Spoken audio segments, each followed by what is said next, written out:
నమస్కారం అండి. నా పేరు కలాన్ సంజయ్ కుమార్, హైకోర్టు అడ్వకేట్, తెలంగాణ. ఈరోజు నేను చెప్పబోయే అంశం ఏంటంటే ల్యాండ్ ఎంక్రోచ్మెంట్ యాక్ట్ 1905 విపరీతమైన కంప్లైంట్స్ వస్తున్నాయండి నాకు డైలీ.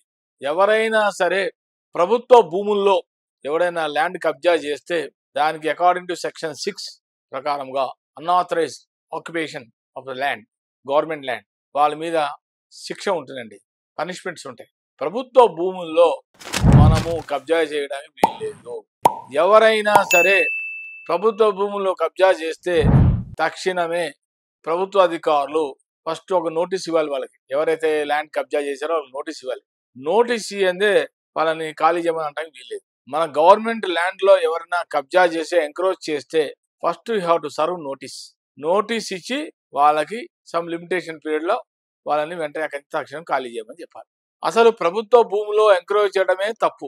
ఇవాళ రేపు ఎలా అయిందంటే ప్రజలు ఎక్కడ ల్యాండ్ జగా ఖాళీతో అక్కడ ఎంక్రోచ్ చేసేస్తున్నారు. నాకు వస్తున్న సెవరల్ కంప్లైంట్స్ వస్తున్నాయండి. కొంతమందికి ప్రాపర్టీస్ ఉన్న ప్రభుత్వ అధికారులు దగ్గరించి ఎవరైనా సపోజ్ ప్రాపర్టీ కొన్నారనుకుందాం, ఒక 4 ఎకరాల భూమి కొన్నారనుకుందాం, దాంట్లో సగం ఏమన్నా రికార్డులకు ఎక్కిస్తున్నారు రెవెన్యూ రికార్డ్స్ లో ఎంఆర్ఓ గారు.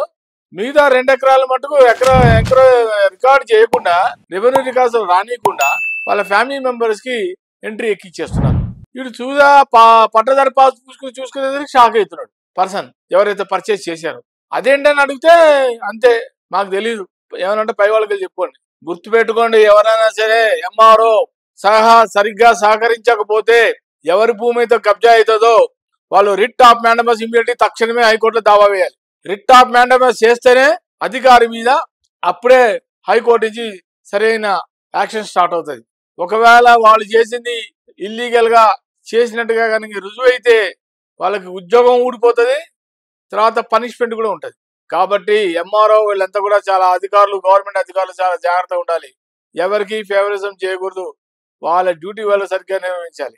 ఎవరికో డబ్బులు ఇస్తుంటే బ్యాంక్ నుంచి ఆ డబ్బులు తీసేసుకొని వేరే వాళ్ళకి అసలు ప్రాపర్టీ లేని వాళ్ళకి పట్టదారు పాస్బుక్లు వాళ్ళ పేరు మీద క్రియేట్ చేసి వాళ్ళ పేరు మీద ఇచ్చేస్తే రేపు పొద్దున ఎవరైతే అసలైన ఓనర్ ఉంటాడో వాడు కనుక హైకోర్టులో కనుక రిట్ ఆఫ్ మ్యాండమస్ చేస్తే ఎంఆర్ఓ పైన అవుట్.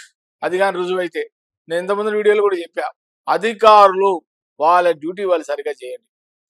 చాలా కంప్లైంట్స్ వస్తున్నాయి ఈ మధ్య కాలంలో. మన భూమిలో పక్కవాడు టక్కుమని కబ్జా చేస్తాడు. కబ్జా చేస్తే వెంటనే వెళ్ళి ఎంఆర్ఓ దగ్గరికి వెళ్తే ఏం మాట్లాడు. అంటే అంత ముందరే వాళ్ళిద్దరి మధ్య అండర్స్టాండింగ్ జరిగింది. ఎంఆర్ఓ అనేది నీతి నిజాయితీగా ఆనెస్ట్ గా ఉండాలి. సర్వేర్ పంపించాలి, సరిగ్గా కొలతలు కొలిపించాలి, ఎవరి భూమి ఏదని తెలియాలి. తర్వాత అసలైన ఓనర్ దగ్గర డాక్యుమెంట్స్ ఉంటే, ప్రాపర్టీ డాక్యుమెంట్స్ అని ఉంటే నువ్వు తక్షణం వెంటనే యాక్షన్ తీసుకోవాలి కదా ఎవరైతే ఎంక్రోచ్ చేశారో వాళ్ళ మీద. కాబట్టి ఇవాళ రేపు కూడా ప్రభుత్వ భూముల్లో అనవసరంగా ఎంక్రోచ్ చేయకండి. అవి భూములు వాళ్ళవి, గవర్నమెంట్ ల్యాండ్స్.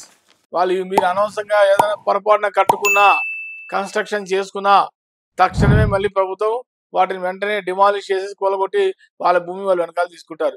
మీరందరూ జాగ్రత్తగా ఉండాలని కోరుకుంటున్నాను. నమస్కారం.